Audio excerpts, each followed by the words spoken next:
This is CGTN, China Global Television Network.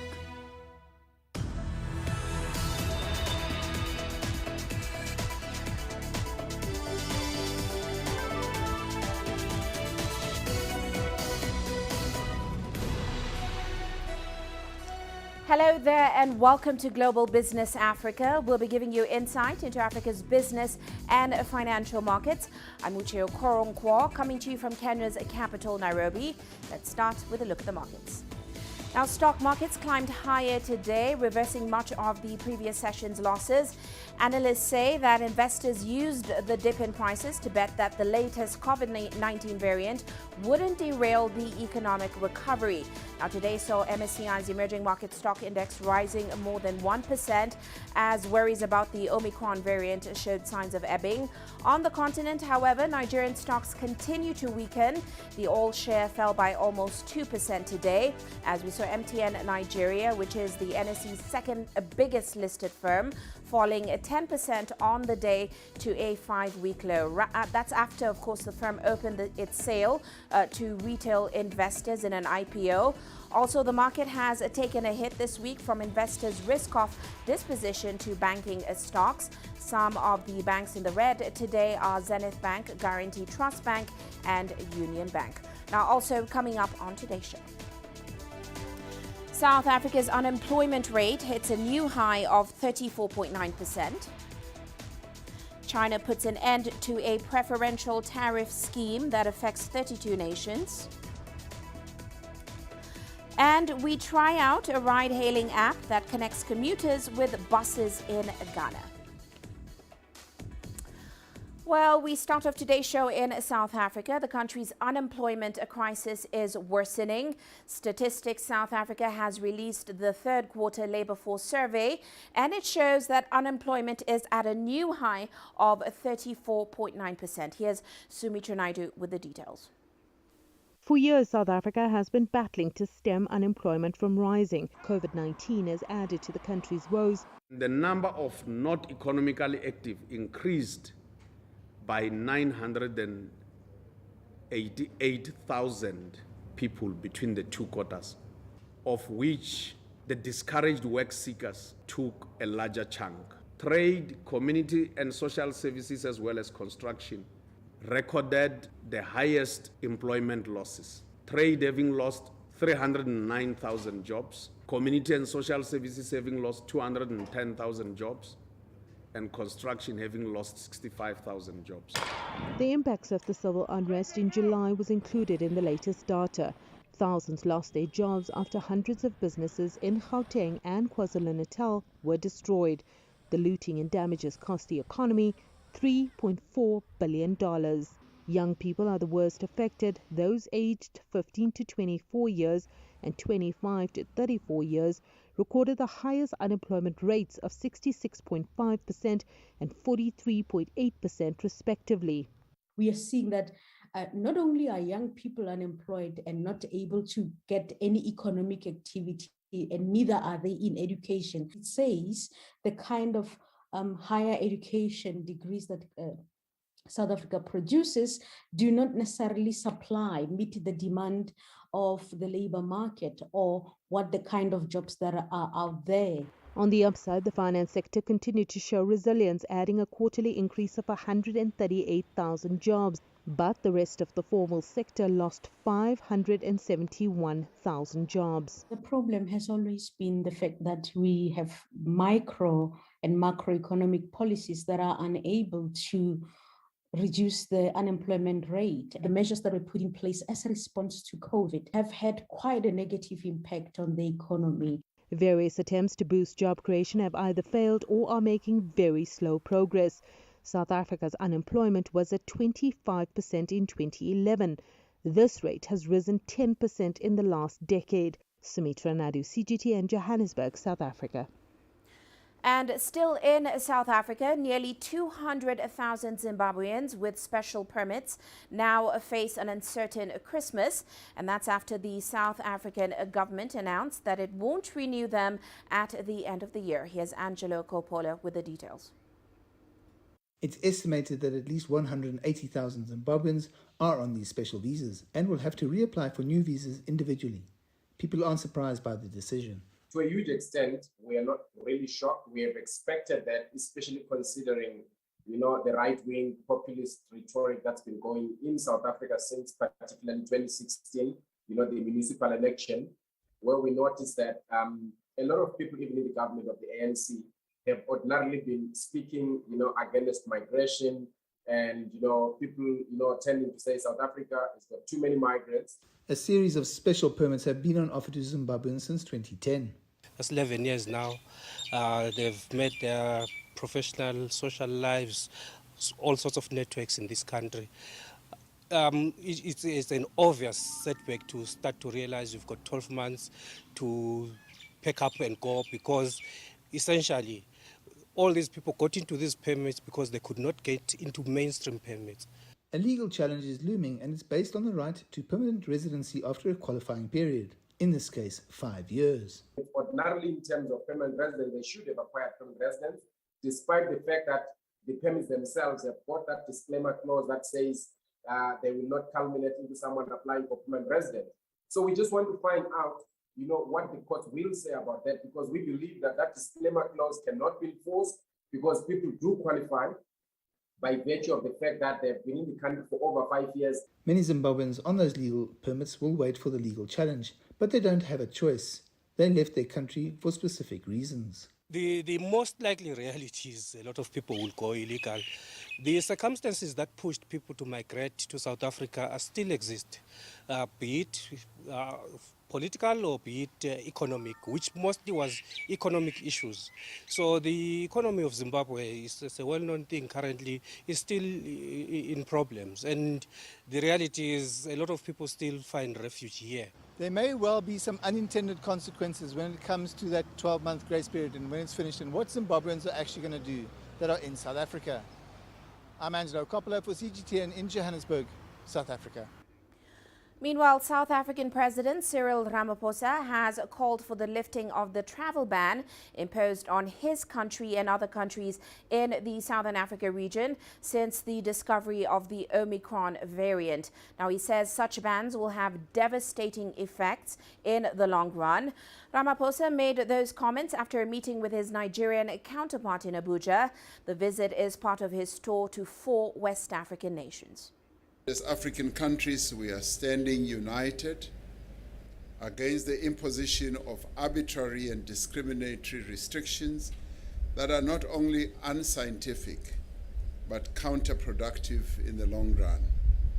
Indeed, the leaders of Côte d'Ivoire, where we are traveling to later today, as well as the leaders of Ghana and Senegal, have also expressed their dissatisfaction with the travel ban against South Africa and our sister countries in Southern Africa.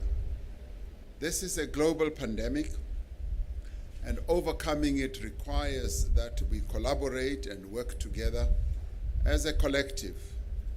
The resulting damage to this travel ban to the economies of the countries affected will be considerable and long-lasting. So I want to use this opportunity to once again call on the countries who have imposed this ban to reverse their decisions, whether they are in the northern, more developed economies or in other parts of our continent and elsewhere. Of the many areas of cooperation explored during this BNC was Nigeria and South Africa working to build resilience in our respective health systems and around our shared health priorities. Today has witnessed the signing of a new memoranda of understanding between Nigeria and South Africa in diverse areas, including youth development, women and child empowerment, and political consultations. Critical areas that will lead to increased people-to-people contact. Existing memorandums of understanding signed during previous binational commission meetings were also reviewed. These include memorandums of understanding on military cooperation, power, cooperation in the field of geology, mining and mineral processing, oil and gas, and several others.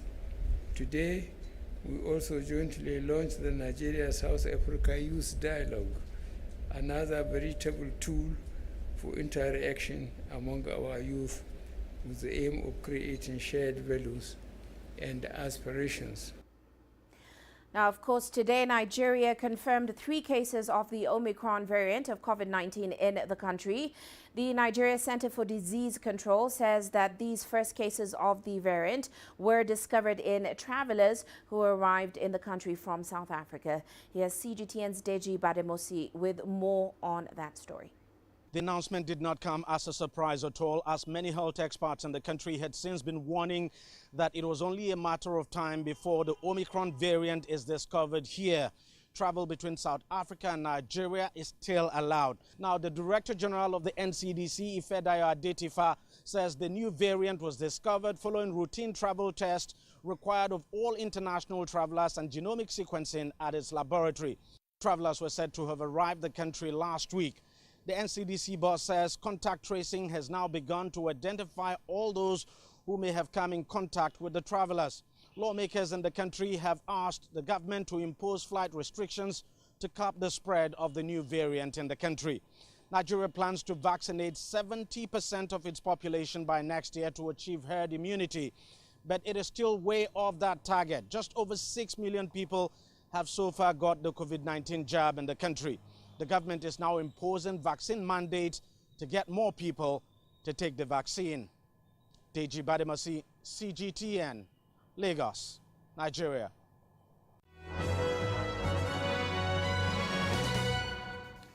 And now look at our corporate headlines today. Sales of rough diamonds in Botswana by Debswana Diamond Company jumped 73% in the first 9 months of 2021. That was driven by the reopening of US and China's consumer markets. Now, data from the central bank showed that exports of diamonds from Debswana stood at $2.6 billion in the first 9 months of the year. That's compared with $1.5 billion in the same period last year. Meanwhile, Kenya Power and Lighting Company plans to lease a fleet of vehicles for its daily operations. That's as it moves away from car purchases to ease its cash flow problems. The company spent a little over $140 million in the financial year to June 2020 to purchase property and equipment such as transmission wires, transformers and vehicles, saying the move will also help to lower its transport costs. And MTN Nigeria fell 10% to a 5-week low of 171 naira after it set a retail public offer price that is lower than its share price on the stock market.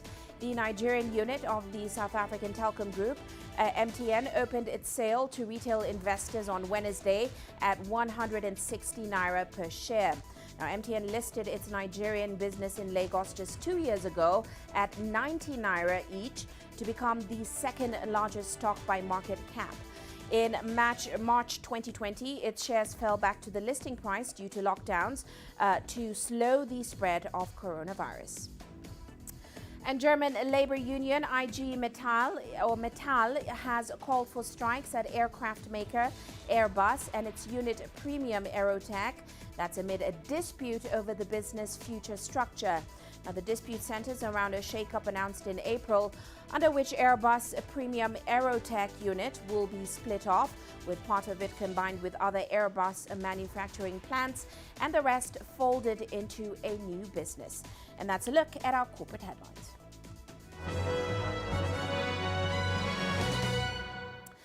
Well, let's now head into a short break, still to come.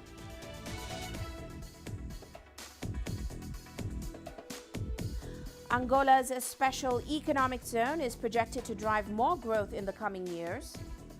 And the DRC may soon join the East Africa community. The world economy as we know it is about to change. Global business reports highlight emerging markets, developing countries, and dynamic sectors worldwide. We feature top analysts and newsmakers to provide perspectives on every facet of business. From an on-the-ground perspective, we provide you with balanced and objective assessments. Fast, sharp, and insightful. Global Business, only on CGTN.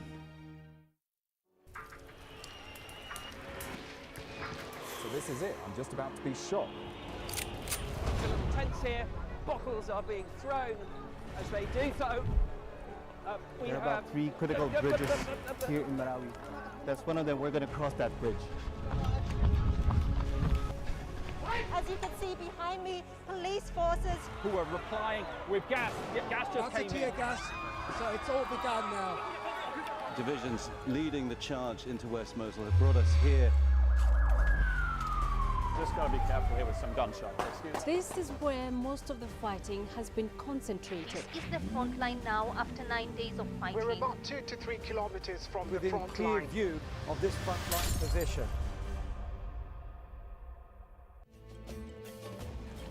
There's more to this place than just glorious landscapes. There's more to it than just, say, Table Mountain or glorious, endless salt flats. There's more to it than countries that are home to some of the deepest mines in the world. There is so much more to this place, even if it is home to some of the finest diamonds on the planet. It is the sheer diversity of the people who call Southern Africa home and the relentless drive to make it a better place that make it so special. And we know that because this too is home.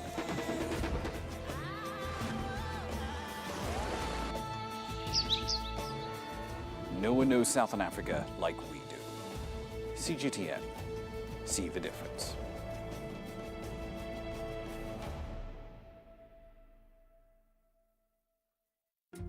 Africa is the nexus of enterprise, and Global Business will tell you why it matters. From the mega investment projects to multi-billion-dollar mergers and acquisitions. Africa today collects, just in terms of revenues from taxes alone, $545 billion a year. If you take 10% of that and you devote it to the energy sector, problem solved. All this on Global Business, weekdays at this time on CGTN.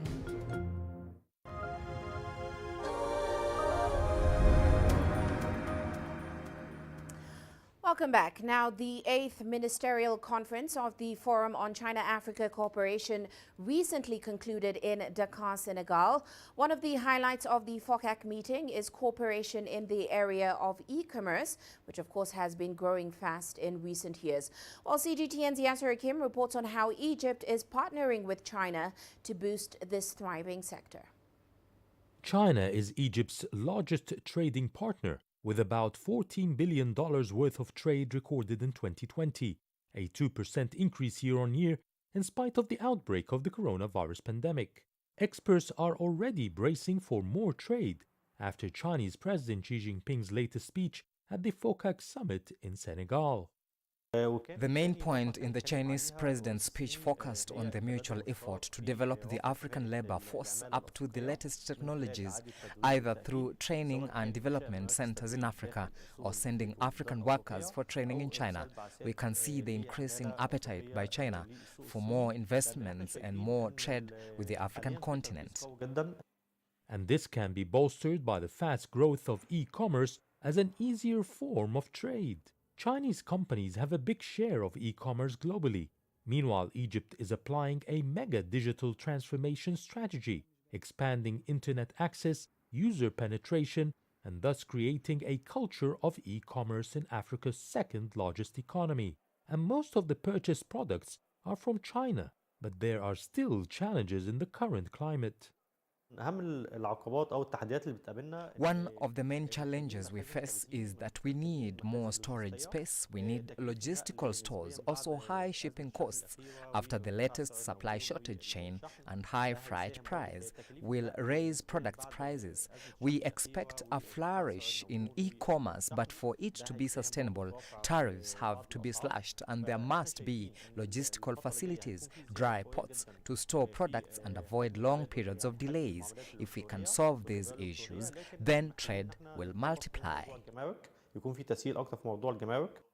According to recent data, some 57% of internet users in Egypt purchase products online, but that's below the worldwide share of 77%. Experts believe working with China will help raise the country's e-trade to be head-to-head with the global average. Yasser Hakim for CGTN, Cairo. And heading to Angola now, the Luanda Special Economic Zone is seen as a key driver for the country's economy going into 2023. That's when the country is projected to return a 2.9% growth rate. Now, Angola's real GDP growth is currently at 0.1%, and that's following a contraction of 5.1% in 2020. Here's Angelo Coppola with more.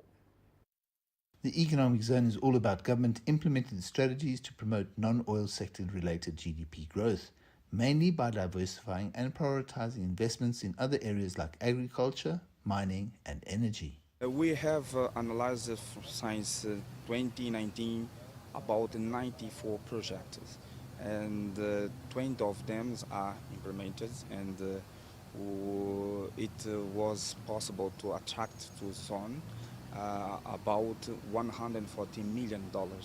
Part of the strategy of enticing potential investors to consider the zone was the creation of a showroom. Of course, that fills into our portfolio of trying to captivate in foreign investment, right? And we give them a platform for our local contact to be exposed and showcased for a broader audience. And of course, it's beneficial for us because people who want to know more about the Special Economic Zone can go visit our showroom and be able to have contact directly with the product and the quality that's all made in Angola, because it comes from the economic zone. Besides the automobile sector, there are several industrial sectors that are being targeted.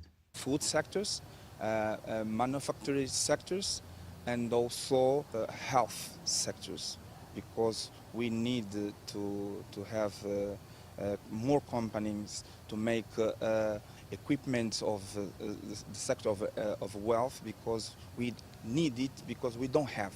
If we can get some good investors to come in and perhaps try to develop more artificial intelligence technology, more software development and hardware development technologies to boost the technological sector of Angola, and of course supplying more jobs, and you be able to educate the youngsters and try to give them another way of looking at life and aiming for another key strategic growth in terms of development. For me, that would be beneficial. The Special Economic Zone here in Luanda has been a part of the industrial life for several years now, and this next phase is going to see a growth in interest and industrialization. I'm Angelo Coppola for CGTN in Luanda, Angola. Now, the East African Community's policy-making body has endorsed the DRC's request to join the regional bloc. Members of the six-country group made the endorsement at a meeting in the Tanzanian city of Arusha. The decision, however, awaits the final approval of the presidents of the current member nations. And here's CGTN's Chris Ochamringa. He sent this report from Kinshasa. The Democratic Republic of Congo has moved a step closer to becoming a member of the East African Community. This after the community's Council of Ministers endorsed its request to join the regional bloc at an extraordinary meeting in Arusha, Tanzania. The decision has been welcomed by many senior Congolese officials. DRC President Felix Tshisekedi has been pushing for his country to become a member of the East African Community to enjoy trade opportunities in a market of over 160 million people. One of the criteria to be admitted to the East African Community is the geographical closeness to the rest of the member states. The DRC shares borders with Tanzania, Burundi, South Sudan, Rwanda, and Uganda. With the onset of the African Continental Free Trade Agreement, the development of infrastructure in DRC will facilitate connectivity to other parts of Africa. The final decision about the DRC's admission to the bloc will be made by presidents of the 6 partner states later this year. Once approved, the DRC will become the 7th member of the East African Community. Chris Ochamringa, CGTN, Kinshasa, Democratic Republic of Congo. Now, authorities in Niger have banned the construction of straw hut classrooms in schools. The decision comes after a fire killed around 25 school children in a school in Maradi, a town in the south of the country. CGTN's Beryl Oro with the latest. Once noisy and bustling, the Maradi preschool has given way to silence, with the acacia trees, pieces of wood and charred iron sheets as the only evidence of the fire. Nigerian people still wonder what ignited the straw hut classroom fire. The fire started from a classroom in the center of the school. We called for help, but it was strong and was going so fast. The many people who came to our rescue could not do much, unfortunately. Children who tried to flee classes were trapped by fire. At the moment, we cannot give the origin of this fire. We have left it to the qualified people to do so, and we are waiting for their report. To put an end to these repeated fires, we must prohibit the construction of classrooms in straw huts. This is what the government has done, and the President of the Republic has been committed to this throughout his term of office. An alternative solution has already been found and will soon be popularized. We regret this fire and we call on the teachers to be more vigilant. 3 days of mourning have been declared for the deceased children aged between 5 and 6. They were all buried according to the Islamic rites in individual graves in the Muslim cemetery of Maradi, in the presence of a government delegation and the local population. We want to support the people of Maradi and to present our condolences to the grieving families. We participated in the retrieval of corpses and then in the burial. Through our presence, we want to mark the support that the President of the Republic gives to families and populations of Maradi. Niger has tried to plug school building shortages by using straw and wood sheds as classrooms, which unfortunately have become fire hazards. In April 2020, 20 school children, all younger than 6, died in the same circumstance in a school in Niamey. Beryl Oro, CGTN. You're watching Global Business Africa. Let's take a short break now, but still coming up on the show.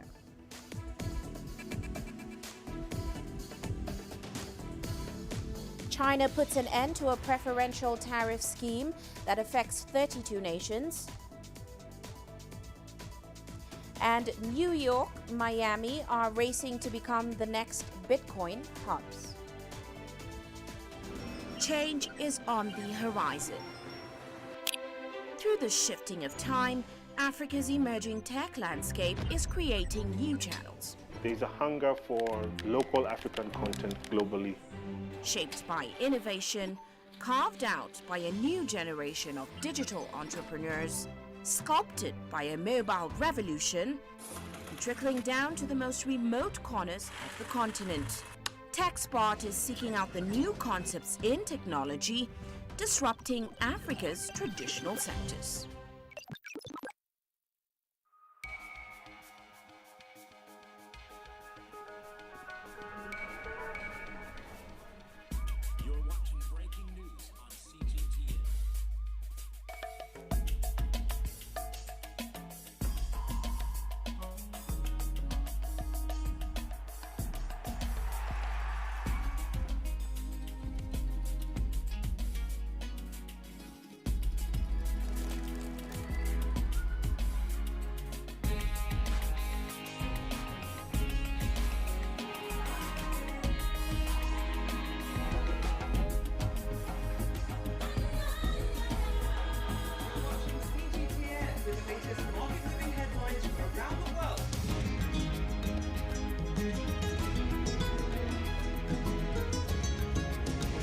Welcome to the world today on CGTN.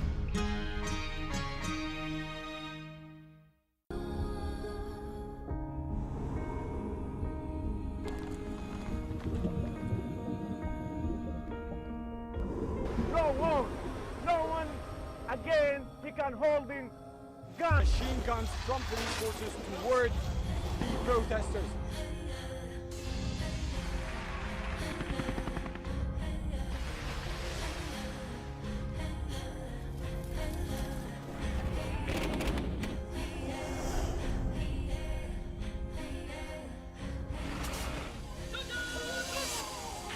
Were you worried about your life at that particular time? Not at all.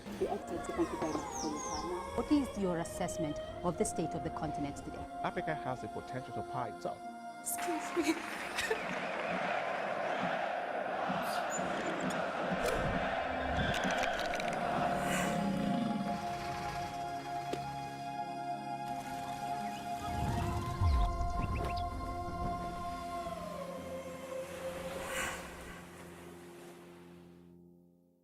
Business in Africa is at the crossroads. We celebrate those who are adopting and thriving despite the challenges, from grassroots to big businesses. Global Business takes you along for the ride as we track the making of a giant. Only on CGTN.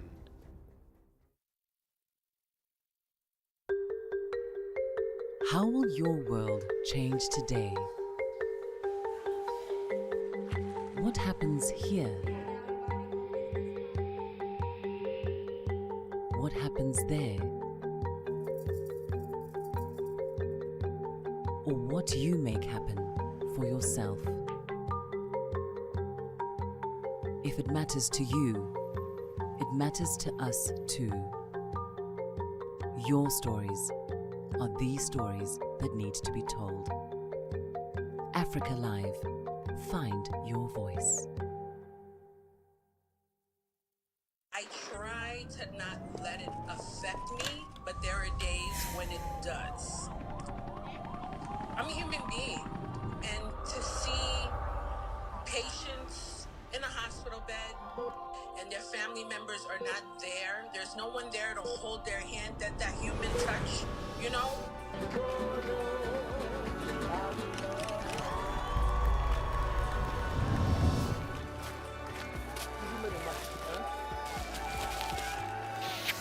I just hope everyone can remember that the situation is not permanent and that everything will get better eventually.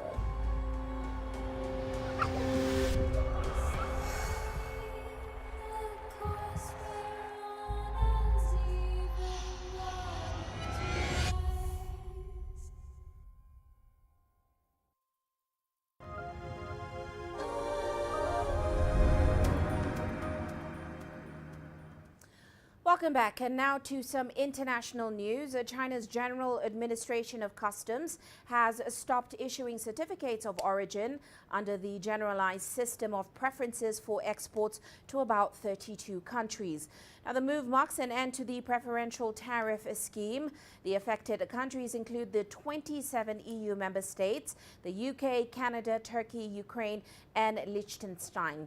Now, GSP is a preferential tariff system that reduces tariffs on certain imports from developing countries. The system is non-reciprocal, which means that the beneficiary nation does not have to grant the developed country the same tariff reductions.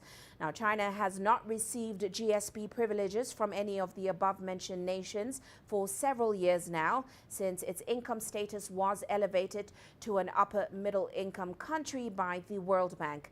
Concerns have been raised over the impact on China after the preferential tariff scrapping announcement in October. Zhang Xishuan finds out how Chinese exporters have been reacting.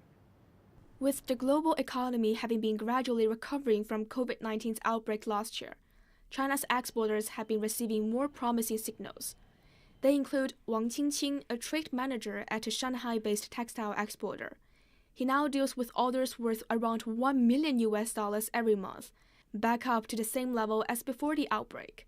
But he's now worrying about cancellation of the Generalized System of Preferences, or GSP, as almost 90% of his orders head to Europe and Canada.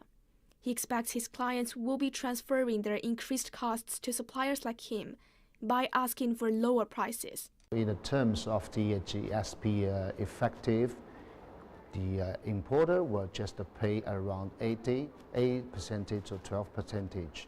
This is the reasonable tariffs, we think. But if the go back to the normal tariffs, the percentage will be around 10% more for textile products.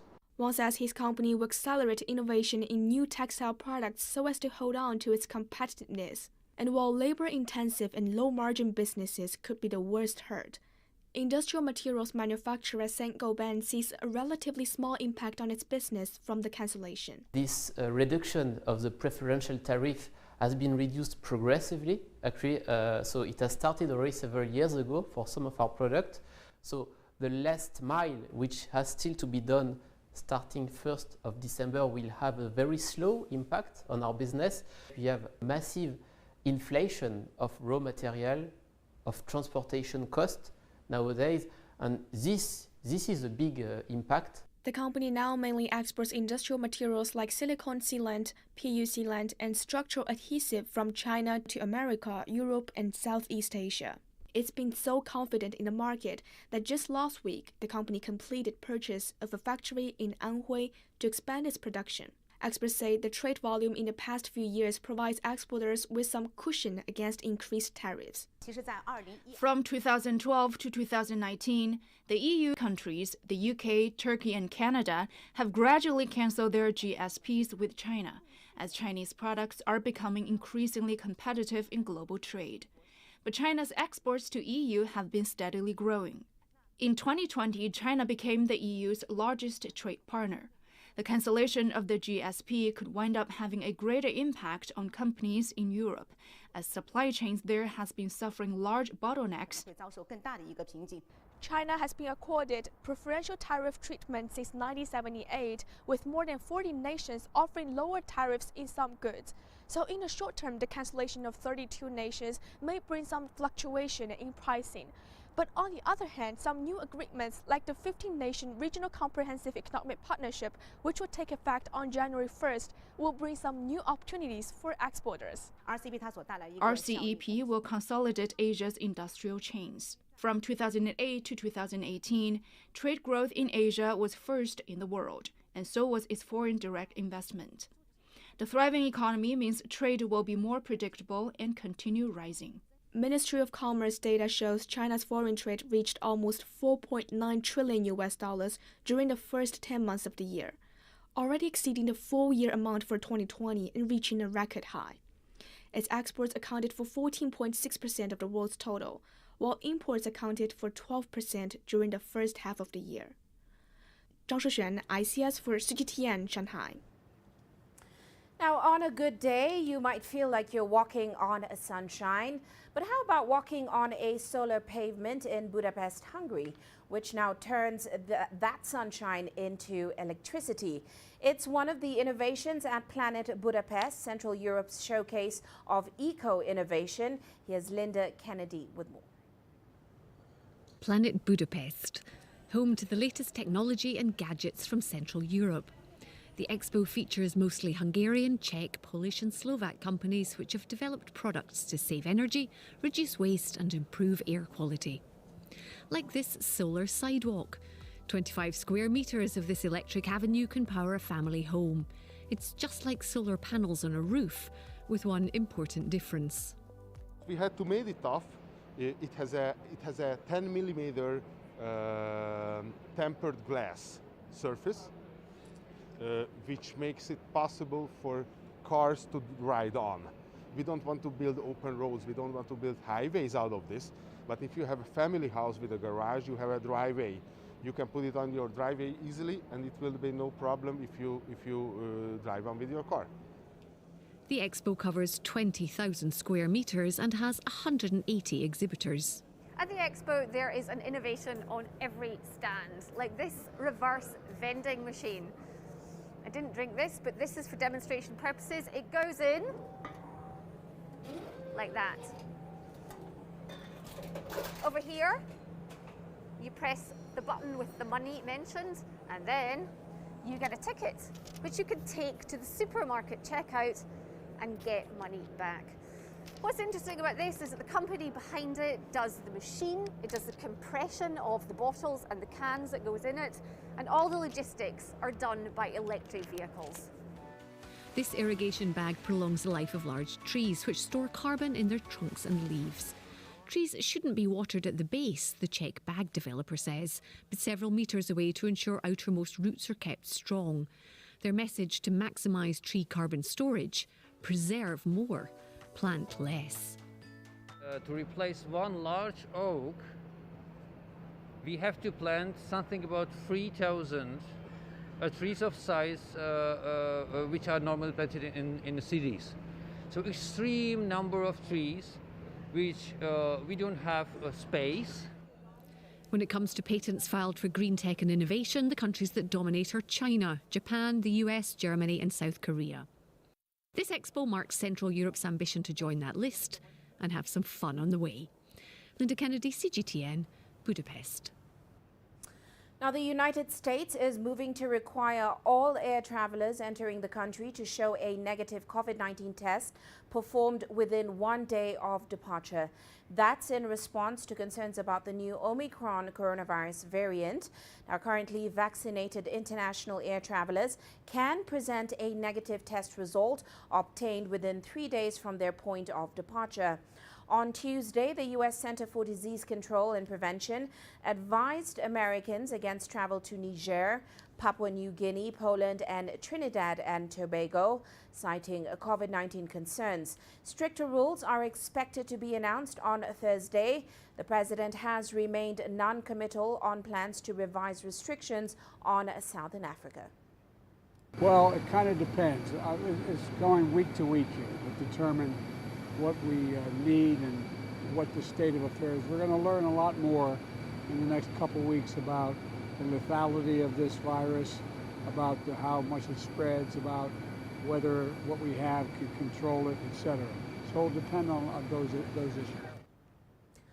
Meanwhile, Miami and New York are in a race to become leading cryptocurrency hubs. The mayors of both cities have said they want to be a part of the burgeoning financial sector and also encourage companies to set up shop in their jurisdictions. But some are still skeptical. Here's CGTN's Karina Huber with more. Shortly after Eric Adams won the election for New York City mayor, he announced plans to turn the city into a cryptocurrency hub. In a tweet, he wrote, "In New York, we always go big, so I'm going to take my first 3 paychecks in Bitcoin when I become mayor." Miami's mayor, who recently spoke at a Bitcoin conference, also wants his city to become a center for digital currencies. Our vision is to be what I call the capital of capital, the place where if you want to start a business, if you have an idea and you want to transform the world, you have to start in Miami. Decentralized finance expert Alex Lemberg is betting on New York. New York, remember, is still the hub of the financial world, right? Regardless of the fact that we're trading mostly electronically, those major institutions are still pretty much centralized in the New York City area. The upside to creating a crypto hub is it brings jobs and tax revenue to a city, but not everyone is on board with the idea. Some have raised concerns about the environmental impact of mining cryptocurrencies. Regulators are also skeptical. Zachary Fallon, a former regulator with the SEC and legal expert specializing in blockchain, says regulators are wise to be cautious, at least at the moment. The space is somewhat fraught and somewhat speculative and can be a little dicey in some areas. It doesn't mean that there's not promise in the space or that it won't develop into something more sustainable. Despite some of the criticism, the incoming mayor has doubled down on his plan to turn New York City into a cryptocurrency hub. He said New York City school children should be taught about the technology behind Bitcoin and other digital currencies. Fallon says digital currencies are a burgeoning sector, and he understands why city leaders like Adams want to get in on the action. If you're a mayor and looking to build your city for the next century, then this is the type of thing that might be really interesting for you and something to explore. Fallon says what's critical to achieving widespread adoption is getting the regulation right to minimize risks to consumers. Karina Huber, CGTN, New York. And on that note, let's take a look at commodity markets today. Oil prices rallying after recent sharp drops. That's as major OPEC producers began to discuss future output in a meeting today. That's against the backdrop of a new variant, which could trigger fresh travel restrictions and possibly dampen oil demand. Now, some expect OPEC Plus to pause those plans to add 400,000 barrels per day of supply in January, while some expect OPEC will pause plans to add supply in light of the potential hit to demand. Meanwhile, gold prices climbing today as some investors investors used a retreat in the last session to buy bullion as a hedge against overall market volatility. Amid lingering concerns over the impact of that variant, spot gold rose 0.7% on Powell's remarks that the U.S. Central Bank will discuss whether to end bond purchases earlier than expected. Well, let's take a short break now, still coming up on the show.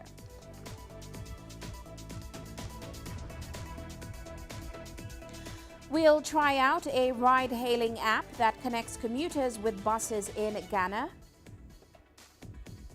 And Tunisia's $1 million project to clean its coastline bears some fruit.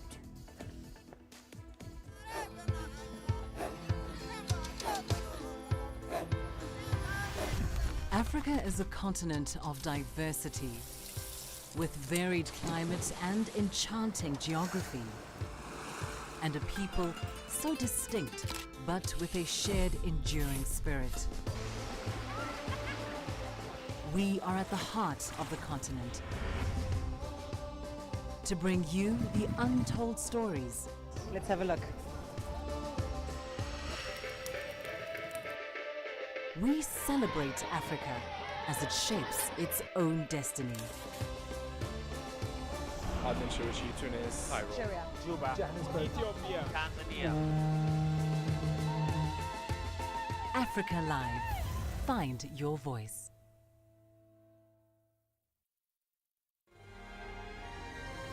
The greatest journeys, the greatest sights, the greatest adventures. Here in Qanater, this weir allows the locals to walk on water. We're far more than just TV news. We're your passport to the wonders of Africa. To bring you stories of struggle, survival and hope.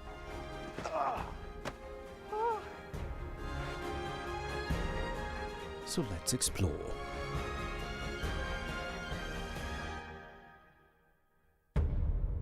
CGTN. See the difference. You don't find the stories of North Africa by sitting on the sidelines.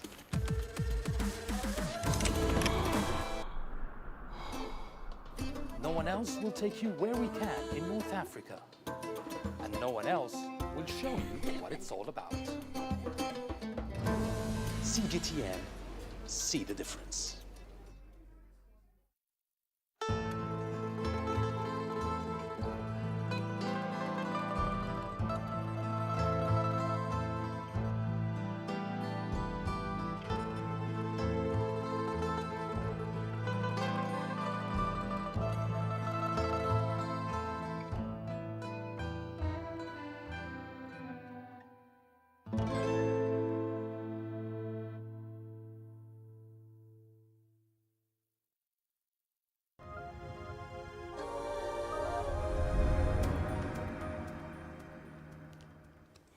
Now, a new wave of bus ride-hailing applications are taking off in Ghana. Nigerian mobility startup Trips has begun operating in the country, connecting commuters with buses via a mobile phone app. The tech innovation has come at a time that Africa's public transportation sector is gradually evolving. Here's CGTN's Nabil Ahmed Rufai reporting from Accra. Paulina Jisa is ready to go to work, so she is making a request for a bus using a ride-hailing mobile phone app called Trips. It's a new system to catch a vehicle in Accra instead of going to the bus stations. Using Trips, I'm able to get to work because I can see how far the bus is, and when I join, I can work in the bus, so it's very comfortable, secure. The Nigerian ride-hailing company, Trips, launched in Ghana in September. This bus takes up to 28 passengers after they book for the ride through the mobile phone app. Here, they get to avoid the hassle of waiting in long queues at other bus stations before getting on a bus. Managers of the tech innovation say while it is creating convenience for people, they are also trying to tackle air pollution on roads. The World Health Organization says more than 28,000 people die from air pollution every year in Ghana. People living in Accra and other urban areas are mainly affected. Our solution transport people in groups. So that means that fewer cars on the road, and that will ease traffic congestion. The second is to reduce CO2 emissions into the atmosphere. CO2 emission has a lot of impact on the environment and health implications as well. While Ghana has nearly 16 million internet users, analysts say the high cost of data may slow down the uptake of ride-hailing apps. Data is quite expensive, albeit they don't really use that much data. But if you'd ask me, I think that a good partnership with the telcos so that they could zero the data for people to use them. Because imagine if you're stranded somewhere, you don't have data. And the safest way to ride is by using a ride-hailing app. In case you leave something in a car, you can always hail it back to get your stuff. But if you don't have data, you don't have any way of hailing a ride, then you're stuck. The ride-hailing app allows people to join the bus at selected bus stops along the streets in Accra. It also operates on a cashless platform so that passengers can pay for the ride with their phones using mobile money. We are very proud of the response we are receiving in the market. We're currently doing about 300 people a day, and we hope to increase this to about 500, and hopefully in the tens of thousands as we grow in the market. It may be a long road for the informal transport sector in Ghana to be wholly transformed through ride-hailing apps, but Trips Ghana hopes to drive a change in the transport space as it scales up its operations across the country. Nabil Ahmed Rufai, CGTN, Accra, Ghana. Now, the world has been battling a growing energy crisis, the likes of which hasn't been seen since the 1970s. Egypt has been encouraging its citizens to convert their cars to run on natural gas instead of petrol. It is also bracing itself for electric vehicles. While CGTN's Yasser Hakim looks at the government's plans from the point of view of transport service drivers. Egypt has been aggressively working for 5 years to introduce renewable energy in the auto industry. It is producing the first locally assembled electric car in the country, in cooperation with China's Dongfeng. And electric buses are roaming the streets as the latest addition to its public transport services. We as public service drivers are used to working in the toughest conditions and on vehicles in a dire state. We have to adapt to it, so I am happy working on a cost-efficient vehicle that provides good service to the people, one that is fast with a strong and durable engine. There is no pollution from the bus, nearly zero emissions. Most efforts are geared towards natural gas. The government had launched a huge campaign to encourage Egyptians to convert from fuel to much cheaper and eco-friendly natural gas-powered vehicles. One of those who responded is taxi driver Hani Hassan.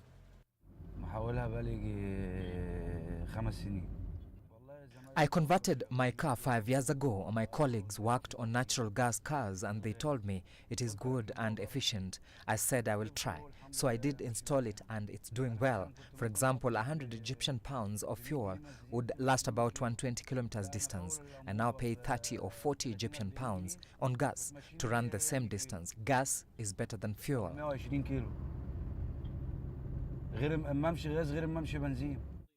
Hassan says the government has been providing incentives for those who join in. The gas company has been very decent and professional in their services. They do the maintenance and check on the car regularly for free, and I was offered to pay for the conversion costs in installments, which I do, and everything is fine. Less cost means more income for Hassan. The North African nation is focusing on natural gas for vehicles because of the huge reserves it maintains after large discoveries in the Mediterranean Sea. This has allowed the government to expand the scheme. There is more incentive for us after the government increased the number of gas stations everywhere. Before, it was hard to find gas stations. Now there are many and we can't complain of any shortage.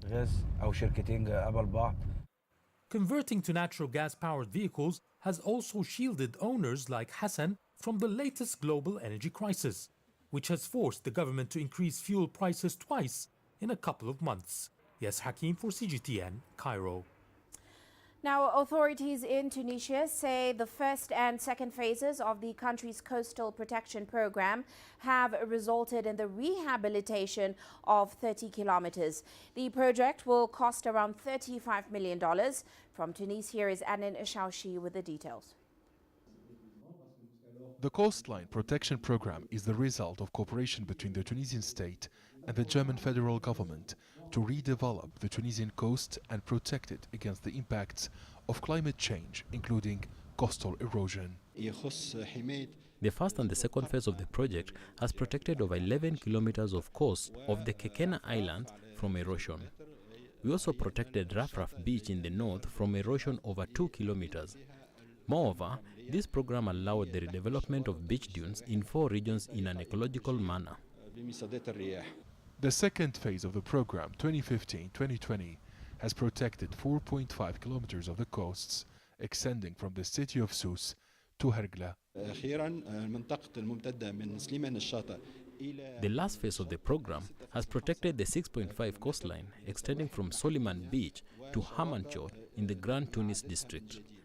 These beaches are now fully protected over an area of 30 kilometers of the Tunisian coastline. This program was carried out through a grant from the German federal government through the German Development Bank, KfW, representing 75% of the total funds, while Tunisia has contributed 25% through the Agency for the Protection and Development of the Coastline. The third phase of the program is ready. We will also sign the funding contract for the fourth phase with the Tunisian authorities. A funding contract of around $20 million was signed last week between the German Development Bank and the Tunisian partners. It is part of the Tunisian-German cooperation program in the field of integrated water resources. It also aims to contribute to the adaptation to climate change as well as the protection of the coast against erosion in other regions of the country. Tunisian authorities say the goal of the fourth phase of the Tunisia Coastal Protection Program is to promote the ecological and economic enhancement of new coastal areas so as to improve the living conditions of the population and increase resilience against the harmful effects of climate change. Aden Shawishi, CGTN, Tunis. Well, before we leave you today, a quick look at Africa's currencies. South Africa's rand rising 0.4% for the third straight day, extending a recovery from last week's plunge on improving risk appetite. Meanwhile, Ghana's cedi continuing to depreciate against the dollar. Traders say this past week has been its worst on the back of a combination of factors, including increased corporate demand for the US dollar and, of course, the exit of the country's bond by some foreign investors. Now, Bloomberg puts the depreciation of the cedi at around 4.05%. Well, that's it for this edition of Global Business Africa. Remember, you can send your feedback to the contacts on your screen. You can also follow us on our various digital media platforms. From me, Uche Okoronkwo, and the rest of the team, thanks for watching.